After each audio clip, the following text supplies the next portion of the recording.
Ayan mga boss, isang mapagpalang umaga sa ating lahat. Hercules na, ang bilis ng panahon. Ayan, oras natin ay alas 9:30 ng umaga. Ayan nga, at sa episode natin ngayon ay magre-release na naman tayo ng panibago nating motor. Ayan, Aerox.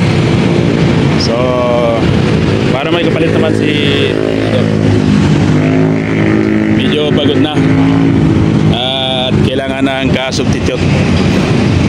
Yan, at sa oras na to pupunta tayo dun sa Yamaha para i-claim na natin yung na-approve. Yun. Na-approve tayo sa Yamaha para makakuha tayo ng Aerox. So yun nga, pag-payment na tayo. So hawak na natin yung pag-down payment at kukunin na lang natin yung unit. So tapusin nyo itong video para masaksihan nyo kung paano ko makakuha ulit tayo ng panibagong motorsiklo Aerox Yamaha 155.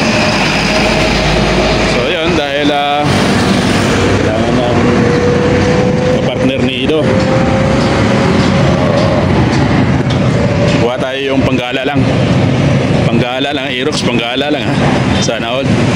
Sige guys, samahan niyo ako. Pupunta tayo dun sa Yamaha Supply.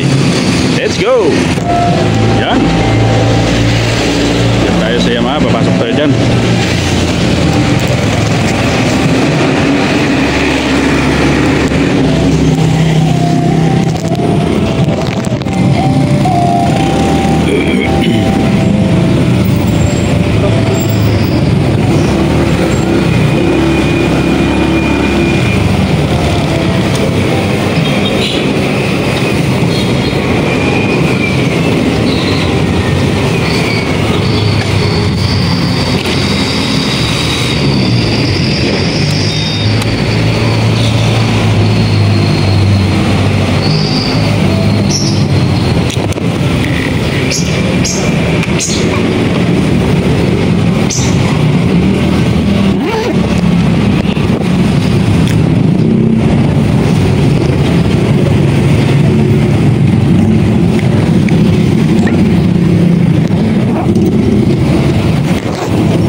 So yan guys, dito tayo sa loob ng Yamaha Supply.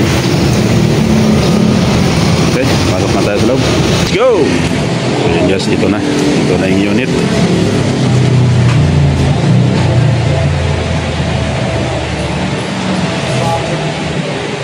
Diba? Marami dito ang pwedeng i-release oh.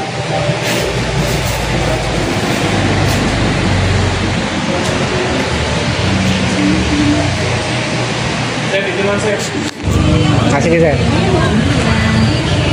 Dapat ang nakalagay dyan sa ito.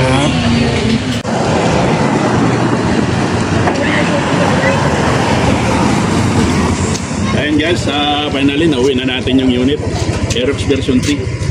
Ayan, kanina process natin, ginabi na tayo. Ang daming process, medyo matagal-tagal din yung process ng papel nito, kaya nabot na ito. Alas 7 na ng gabi.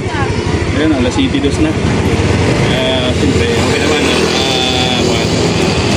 Practice yung lakad natin. Nawin na natin si version 3 Aerox. Ayan, may kapalit na si may ka-alili na si Ido. Ito pang ano lang ito, pangkala. At ito naman pang hanap buhay. Ayan, maraming salamat. At hanggang dito, tinapos na itong video. Siyempre, bago kayo umalis, huwag niyong kalimutan mag-follow dyan sa Facebook page ko. Maraming salamat at shout out PRRC. Yun, Tablas Tablas Romblon Riders Club. Shout out po sa inyong lahat. Ayan, parating na yung bus natin. At huwag kayong mag-alala. Antay lang kayo dyan. Mag-sit tayo ng final long ride. So yan, maraming salamat at hanggang sa muli. Bye bye.